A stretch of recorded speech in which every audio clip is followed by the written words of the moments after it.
Welcome to Talking Pictures Trivia as we venture into our sub-series Talking TV Trivia. Whenever there's a TV show that catches our attention, this podcast picks a season and explores each episode through trivia. I'm today's host, Nick, and with me is... KJ. And I'm Chris. Chris is still here. He's going to be here. Let's just understand he'll be here for the whole season. I may be here for 2 more episodes if you're listening to the whole series. He may be here. Maybe. Depends on how this one goes. Mm-hmm. It depends if he keeps beating me. For those joining us for the first time, we start off each episode with 4 trivia questions to determine who will earn today's trivia crown. Then we followed up with a themed discussion associated with the TV episode, in this case involving season 1 of Disney's The Mandalorian. KJ, tell us about today's TV episode. Today we'll be discussing episode 6, also known as Chapter 6, The Prisoner. This episode was directed by Rick Famuyiwa and written by Christopher L. Yost. There will be spoilers for The Mandalorian up through episode 6. Feel free to press pause until you are caught up. In Chapter 6 of The Mandalorian is once again looking for some credits. This time we meet up with an old buddy, and the Mandalorian joins a crew on a prison break. In this episode, we meet some heist cliches that would not be out of place in an episode of Mortal Kombat Conquest. I'm the strong one, smash! I'm the girly one with the problem with the Mandalorian. And I'm the quick-witted, snarky one that doesn't really trust the Mandalorian. The Mandalorian outsmarts them all, and a few of them end up in a prison cell, and the rest are blown up by the New Republic. Let's jump into the rapid fire questions. Each question will be worth the same amount of points as the number of the question. So we're going 1, 2, 3, 4. It's time for question 1. Why did the Mandalorian run with Ranzar Malk's crew back in the day? Locked in. Locked in. Uh-oh. KJ seems excited. Well, I didn't know if Chris knew it. Chris was a little slow on the lock-in, so.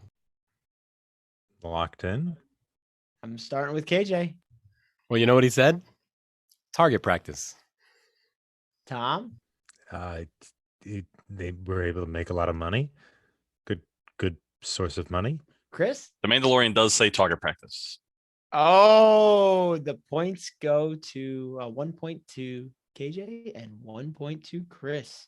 Target practice. Apparently, the Mandalorian was a little bit more ruthless in his early days and was just out to hone his skills. Oh, so it was not the money. Yeah, it was probably Good money's to know. good too, but yeah, you need stuff. But. It's time for question 2. What type of droid is Q90, also known as Zero? Locked in. Lock in. Locked in. KJ? Is he an upgraded protocol droid? Tom? I'm going to say a pilot droid, flying droid. Chris? They definitely call him a protocol droid. KJ's giving you a run for his money today. Woo! Yeah, That was let's sheer see. luck. I All was right. I had no idea. KJ and Chris are each getting 2 points.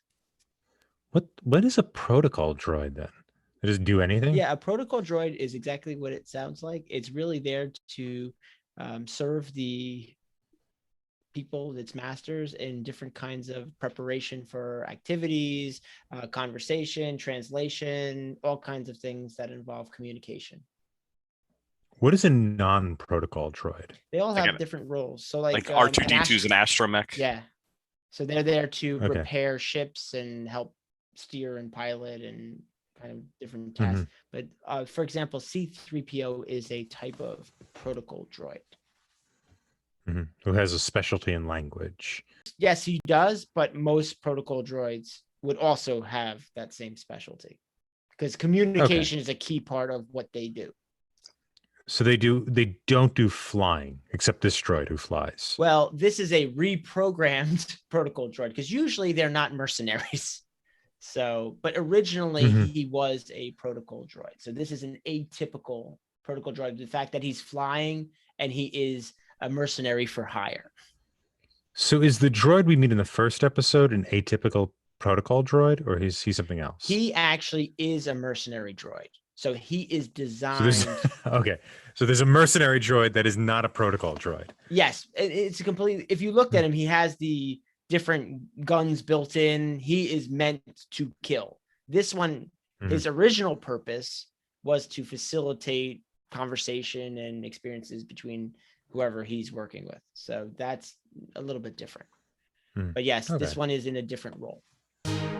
It's time for question 3. Why does Miggs Mayfield, played by Bill Burr, think is the reason that the Mandalorian won't take off his helmet? Locked in. I'll lock in. I don't think Chris liked losing the last episode. He was flawless up till then because he's coming in strong today. I gotta prove my worth to the Star Wars episode. Well, it took both of them to knock you down. I can remember them. They're sitting in his ship and they're kind of taunting him, and the one that kind of looks like a devil or a Diablo is about to rip the helmet off. But Mayfield makes it. Oh, locked in. Oh, KJ. Mayfield suggests, which is really terrible if you think about it, but he suggests that it's that the Mandalorian is a Gungan and is embarrassed to be a Gungan. Right? That's kind of harsh. But Yeah, I don't remember Gungan. I said he's an unpleasant looking alien. Okay. I didn't know it was called a Gungan. It's the Jar Jar Binks thing, right? Yes. So you so happy, so Yes, you know. yeah, That hold thing, on. yeah. But did you, when you say unpleasant looking alien, did you know Jar Jar Binks? No, okay. I know he said Okay. like a word. Okay. Yeah. Chris? Mhm. You're a Gungan looking, aren't you? The points are going to continue to go to KJ and Chris.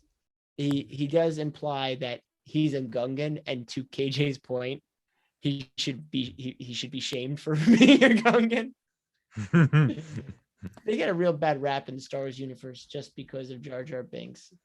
There is a character that is a Gungan in one of the books that does not talk like Jar Jar Binks, and he gets insulted that everyone thinks he's going to talk like that. So, yeah, they don't all talk like that. We have a tie so far going into question 4. This may be the difference right here. Question 4, you got to earn it. 4 points. It's time for question 4. What is the name of at least one of the X-Wing fighter pilots at the end of this episode? I will accept either the in-universe or real-world name. Locked in. I'm gonna lock in something. It's a guess. locked in. Okay, KJ. I think one of them was Dave Filoni himself, directing from inside the X-Wing cockpit. Tom? I was gonna say Red Fox. Chris? The 3 pilots were 3 of the directors from the series. One of them was Dave Filoni, and I don't know what the other 2's name are, but I think his call sign is Trapper Wolf.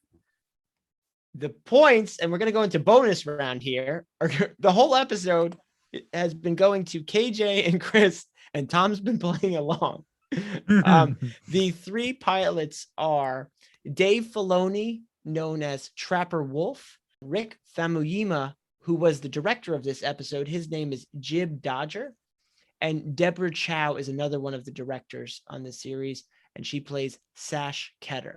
Realistically, I thought you might have gotten the references to Dave Filoni, which he's kind of a big deal in these the show and Star Wars, especially like the Clone Wars, the animated series. Yeah, and he always wears wolf shirts. So that's why he was Trapper Wolf. He loves the wolves. That's his thing. Cowboy hats and wolves, right? Sounds like a cool guy. Hey, he's doing very well. He's doing very well for himself. Yep. Being a cool. He's a man of guy. means in Pittsburgh. Oh, yes. And when you're a man of means in Pittsburgh, you got it going on. That's the barometer. Okay, we got to move on to bonus round here. It's still anybody's game. It's time for a bonus question. How much time does the crew have to complete their mission after the New Republic beacon is triggered? Locked in. Oh, locked in. Locked in. KJ, 10 minutes. Tom, I had 10 minutes also. Chris? 15. Chris was the closest The amount was 20 minutes, so Chris is going to get the points. I thought we were adding Tom and I together. Didn't we get it right if we added ours? You said you're answering separately. Oh, yeah, Nice yeah, try. yeah. You did say that. Yeah, it was 20 minutes, and then the Twi'lek Xeon said they only need 5, so they'll be okay. So Chris will take down this episode. He was flawless in this one, just to show you that Wombat could have easily been Womp Rat in the last episode. So many Lost- regrets. So many regrets. Yes, lost on a technicality just for humor's sake. I understand. We do appreciate it. The topic for this episode, which we'll discuss when we get back from this quick commercial break, is the concept of the different genres they played with within this episode. And I pretty much referred to it as heist to horror. We'll talk about that in a moment. Do you wish your perfect kitchen utility knife could be both effective and suit your personality? At Kyber Knives, we offer the same great technology in all our models while allowing customers complete control on customizing the sleeve of the blade to anything you desire. For a nominal fee, of course. Have you dreamed of shiny Beskar steel encapsulating this luminous blade? We can do it for the right budget. Want it crafted with polished Rancor bone? Take it down, send it in, and we'll do the rest. Custom orders can be shipped anywhere in the known galaxy and certain regions of wild space. Order yours now. Kyber Knives. No need to force it. And we're back. Just as I alluded to before we took a quick break, it was interesting to see heist and horror references within the Star Wars universe. So I thought that might be worth talking about a little bit more detail to get everyone's opinions and thoughts about how that happened in this episode. What do you mean by horror? Yeah, at the end of it, when things went wrong, the lighting turned to more of a red, flashing lights type situation. That had more of a horror type vibe to it. Again, it didn't play out in a graphic manner, but that had more of a horror feel to it, or at least that's how I took it. It definitely, as soon as he breaks out of the jail cell, I definitely felt like a tension where he was stalking them, and he was like the prototypical slasher hero, slasher horror villain. And there was even the scene where he's coming up like behind Bill Burr's character with the strobing light, and then he's all the way back here in the background. The strobe light goes off, and now he's like way too far in that little bit of time, and then it strobes one more time, and he's actually completely behind Bill Burr. Then it's very, very like horror-esque in that scene. Even in Rogue One, at the end of the film, and this is a spoiler if you haven't seen it, when Darth Vader tries to get those plans at the bitter end, and he slaughters all of the, I guess they're Republic forces. I don't even know who they are. They're not rebels, are they? Are they rebel forces? Yeah, they're rebels, Okay. aren't they? Well, when he goes through and slaughters all of them, that also had that same red strobing type light with the playing with the shadow. So it was very reminiscent of that to me. And that's where I came up with the horror. Most of this episode is playing off of the heist trope, but there was this introduction. And the reason I brought that up too, I'm glad you kind of jumped right into it, Tom. They don't really play with horror a lot in Star Wars. And in fact, many people debate, can they ever go into a true horror movie? Would they do it because of the rating and the audience they try to attract? So that's why I wanted to make sure it was really heist to horror, not just a heist. Yeah, I don't know what it is about. I think the thing with Star Wars is it's this Manichaean universe. It's good versus evil.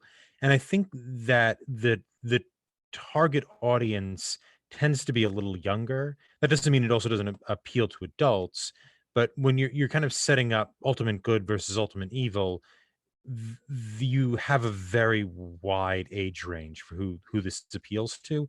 And horror movies, almost by design, tend to be targeting older teenagers and people in their 20s. And so I think like a lot of Star Wars doesn't work in horror tropes just because it has this kind of larger vision, even though the characters do horrible things. You know, Darth Vader does kind of horrible things. I think the tropes that we see in this episode, which I didn't even register as really as horror, they do remind me maybe a little bit of Alien, and which, if we're going to talk about a science fiction meets horror movie, that's probably it's like that or Event Horizon, right? that do these things. And you see a little bit of those tropes, and that's I think the trope that brought me to Alien was the ticking clock, right? And then also you have the thing in the shadows that's stalking. However, the thing in the shadows that's stalking is somebody we're rooting for. We, unless we're psychopathic, don't root for the alien and Alien. Quote unquote horror has been done before in Star Wars, but like you say, Tom, in this case, it's the protagonist that's doing the stalker. So yes, the strobe light scene could have came right out of Halloween. However, it's the good guy that's progressing towards the audience, not the evil. Yeah, you're rooting for him. The villain is about to get it. I think one of the things that this episode kind of points out, and I think Nick alluded to it in the beginning, was that the Mandalorian apparently wasn't always so nice. That he was ruthless. So I think that a part of this is I was almost showing you that, you've watched him for 5 or 6 episodes now. This is episode 6, I believe, right? You've watched him for 5 episodes now, and he has been the quintessential hero. You have rooted for him since the very beginning. He did one kind of bad thing when he gave away the child, but then he immediately snapped back and went back and tried to get him. But we find out here by his introduction to the other mercenaries or bounty hunters that he's worked with them before, that he's been kind of like, I'm going to use these as target practice. And this is maybe him kind of like returning to his roots a little bit. Like maybe this was just a glimpse of what he used to be like. Like when he takes down those droids in the very first scene in the boat, I think that's kind of brutal. And they literally are like, they stand back and watch him because he's working so flawlessly. And then he kind of, as soon as he's double crossed, he kicks right into this kind of like otherworldly, based on the strobe light thing, otherworldly kind of ability to hunt these people down. So I think it also works on 2 ways, where it's they introduce a little bit of horror, but they also really developed his character a little bit more to tell you that you don't know everything about him. You know what you know, but you don't know everything, because he's obviously got something in the past that we haven't explored or touched yet. It's all about perspective. Even in the dialogue, they mention an occurrence where he left people behind, or he left other people because that's what it needed to take to get the job done. And this was the reverse, where they're like, we're going to get back at you for leaving behind. We're going to leave you behind. And what did he do? He did the reverse. He left them behind and actually took out the space station because he knew they were going to double cross him too. They were going to shoot him down on the way out. So we do get a glimpse of maybe his prior life. He's not this angel. He's not something. He saw the light from this event. If anything, the child had changed his direction, his trajectory, and that's the part that we've joined him for. So yeah, exactly, Chris. We're going back in time to see how he got to where he is today. I have to say that I did like this episode. I know some people actually think this is the filler episode of the season. Like he just kind of goes off on this tangent, like, oh, he needs money, so let's waste 40 minutes and watch it. But along with liking Star Wars, I really love D&D, and this is a Dungeons and Dragons, build the group right there in the middle and then just go off on an adventure and crazy stuff happens. Like I really like the idea that you can take these characters that we know, you can introduce characters that you have no idea who they are, and just send them on an adventure. And I like this because this would never be in a movie. This would never be on a big screen somewhere, but it fits here. And I like it. And it doesn't advance the plot necessarily of what's going on with the child, but at the same time, it gives you some background on the character and stuff that you wouldn't know, and it just introduces you to the species of the universe. Like you see a Devorian, you see a Twi'lek, you see all these different kind of characters that maybe we'll get a Mandalorian prequel when we see him with this cadre of people in the past. Who knows? You also see part of his development, not just his past, but when they're in the control room and there is still one human left. In the old days, they would have just dispatched him, whereas the Mandalorian was the only one saying there is a peaceful way to handle this. Based on the door that was cracked open on his past, that's not how it would have been handled before. A little bit of a deep cut here. That actor, I can't recall his name right off the top of my head, but he's very big in the Clone Wars. He voice acted a lot of characters, but the main one being Anakin Skywalker. So he's actually very relevant to the overall Star Wars universe. And then as for a heist, Star Wars does heists all the time, right? Solo was just a heist. Episode 6 starts with Luke heisting out, our heroes. Rogue One, if I remember, that's all a heist, right? Get the data. Oh yeah. So as far as heist goes, this didn't feel like a Star Wars heist, to be honest. But Star Wars does heists kind of all the time. This felt more like a Fast and Furious heist, Yeah. right? Yeah, that's what we needed. If Vin Diesel showed up, Actually, he could have been was it Devorian? What's it called? I keep forgetting Yeah, the name. Devorian, I believe. Yeah. he could have just been Vin Diesel. Yeah. He's just been Dom. Just All about Dom. family. It's all about. Yeah. If only it wasn't the Kurgan. Yeah. Oh well, yeah. I think this episode was. I mean, I appreciate your comments about this is something you wouldn't see on the big screen. It's very tailored to television. I think what drove me crazy was a lot of the supporting actors were a little. They're not what we call playing an objective. They're playing an attitude. There's a lot of attitude that, especially the trajectory. The Twi'lek? The Twi'lek, thank you. Yeah, oh God, she drove me crazy. I wanted somebody to kill her as soon as possible. That was one of the things that really drew me to the comparison with D&D. Like, you have these like very disparate personalities, and everybody's playing a personality. They chewed the scenery 100%. They were definitely like going full tilt into what their character's persona was. And I kind of like that, especially if it's like a one shot. Like, if I'm playing a one shot of any game, I want to just dive in headfirst and be 110% what that person's stereotype is. So like, so this Twi'lek likes to throw knives. I'm 110% gonna always be playing with a knife and hissing as I'm speaking. Like, that's exactly what I felt when I watched it. They were like going all the way with every single move they made.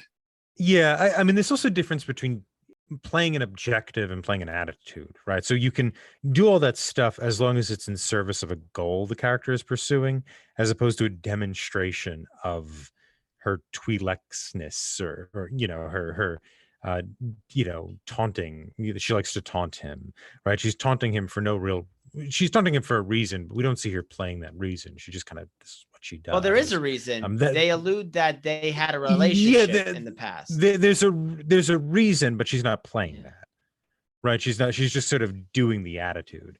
And that's what drove me crazy. Not the idiosyncratic characters or the idiosyncratic species. It was that kind of thing. I just was like, I wanted to throw something at the screen because of her. But I did like the smallness of it, the sort of Saturday morning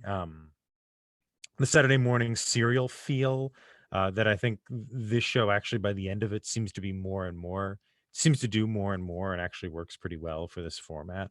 So those aspects of it I like.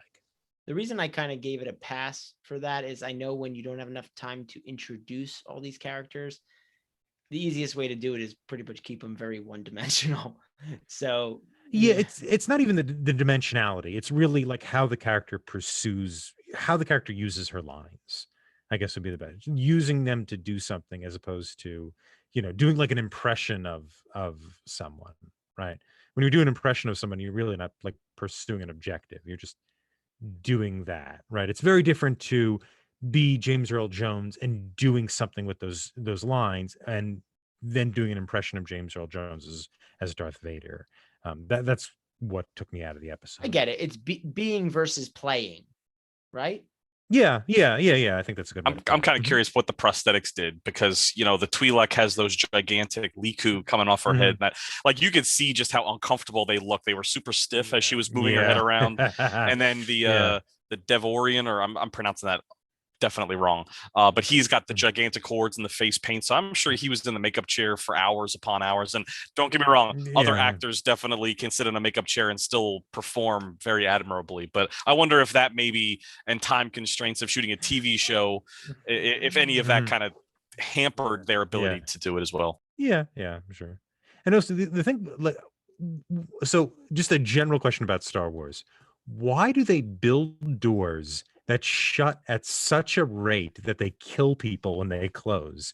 Imagine if you went to the supermarket and the door closed so fiercely it decapitated I can you. answer it. I can answer it. Oh God, okay. So if you're losing air pressure in the vacuum of space, you need that thing to close instantly. And the other one was a blast shield. So one was defensive, one is for safety, and one is for defense. So you do need it.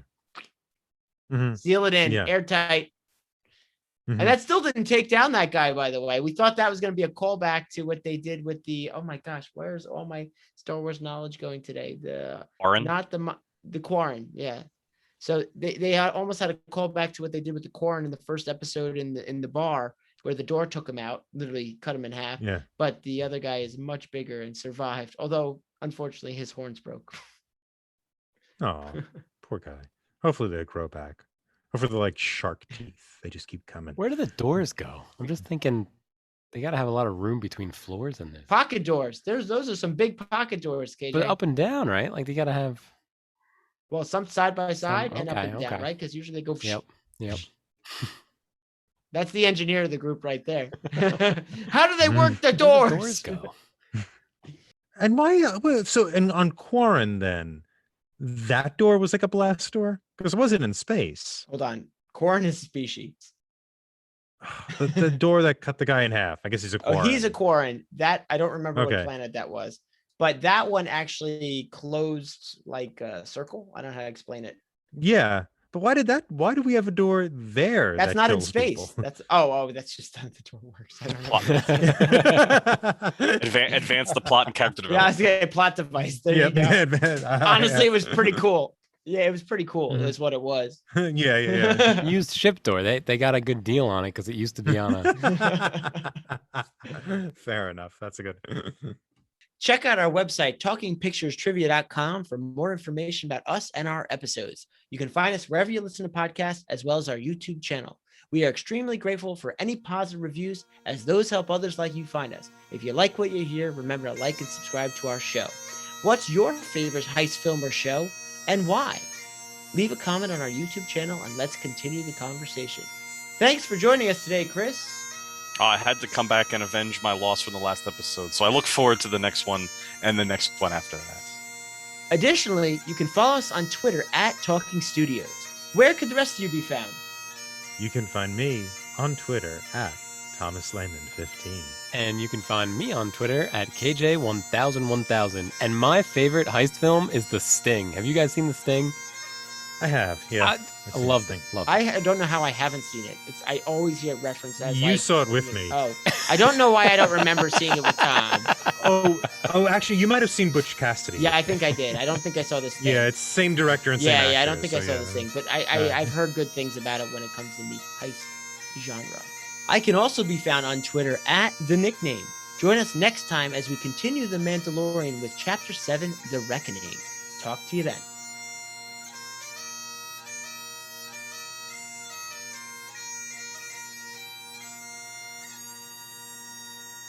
I got lost on Tom's face exercises then.